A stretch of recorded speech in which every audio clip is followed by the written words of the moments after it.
Elle a travaillé avec diligence à son poste pendant de nombreuses années, mais n'a jamais eu l'opportunité d'être promue. Ce jour-là, elle a finalement appris une bonne nouvelle de la bouche de ses collègues. La société allait promouvoir un réalisateur senior, et après avoir examiné son CV, la direction a estimé qu'elle était la seule candidate pour ce poste. Très vite, elle a reçu une notification lui demandant de se rendre au bureau de son patron. Ses collègues lui ont également préparé un cadeau de promotion, un t-shirt. Elle a spécialement enfilé le t-shirt pour se rendre dans le bureau de son patron, se réjouissant secrètement. Mais à peine assise, elle a entendu son patron dire « Nous devons vous licencier ». Il s'avère que pour réduire les dépenses, la société l'a en fait renvoyée. Plus incroyable encore, la société a même exigé qu'elle rassemble ses affaires et parte le jour même. De retour chez elle, Amy a raconté sa perte d'emploi à sa mère. Mais sa mère lui a dit d'un ton solennel « C'est bien d'avoir des rêves, mais à 28 ans, parler encore de rêves est vraiment trop embarrassant ». Les paroles de sa mère ont instantanément plongé Amy dans le désarroi. Mais travailler dans le journalisme a toujours été son rêve et sa seule source de passion. Quoi qu'il arrive, elle refuse d'abandonner. Alors le lendemain matin, Amy a commencé à postuler frénétiquement, ciblant toutes les chaînes de télévision. Très vite, elle a reçu une invitation à un entretien de l'équipe des informations matinales de la chaîne new-yorkaise. Amy était ravie et s'est précipitée à la chaîne de télévision new-yorkaise. Mais l'entretien ne s'est pas bien passé. Dès le début, ils se sont moqués de ses diplômes et ont déploré son manque d'expérience professionnelle. Mais à ce moment-là, tout ce qu'Amy pouvait faire, c'était de parler de son travail acharné pour susciter la sympathie du dirigeant. Mais cela n'a fait qu'attirer des moqueries encore plus acerbes.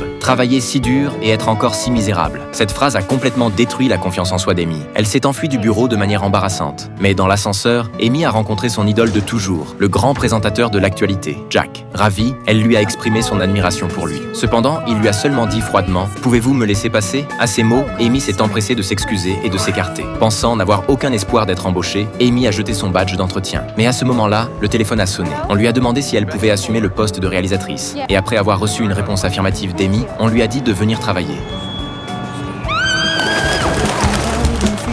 Le premier jour de travail, Amy est arrivée au bureau pleine d'enthousiasme et de confiance. Mais en entrant dans l'équipe de l'émission, elle a compris pourquoi elle avait été embauchée. Tout l'équipement était très vieux, les fonds et la main-d'œuvre étaient sérieusement insuffisants, et le salaire était inférieur à la moitié de celui de son emploi précédent. De plus, cette malheureuse émission allait être éliminée dans 6 mois en raison de ses faibles audiences. De plus, lorsqu'elle a assisté à sa première réunion, elle pensait que tout le monde s'exprimerait à tour de rôle comme dans son ancienne entreprise. Mais tout le monde parlait de ses propres problèmes, sans aucune solution. Cette situation chaotique l'a empêchée de maîtriser efficacement le rythme de la réunion. À ce moment-là, elle a profondément ressenti une pression et un sentiment de crise sans précédent. Mais la seconde suivante, grâce à son excellente mémoire, elle s'est souvenue avec précision des noms de tous ses collègues et a fourni des solutions précises aux problèmes de chacun. Cela a laissé ses collègues bouche bée, jusqu'à ce que l'arrivée du présentateur interrompe les conversations. Et ce qu'elle a fait ensuite a encore plus surpris tout le monde. Elle a annoncé sur place le licenciement du présentateur inactif.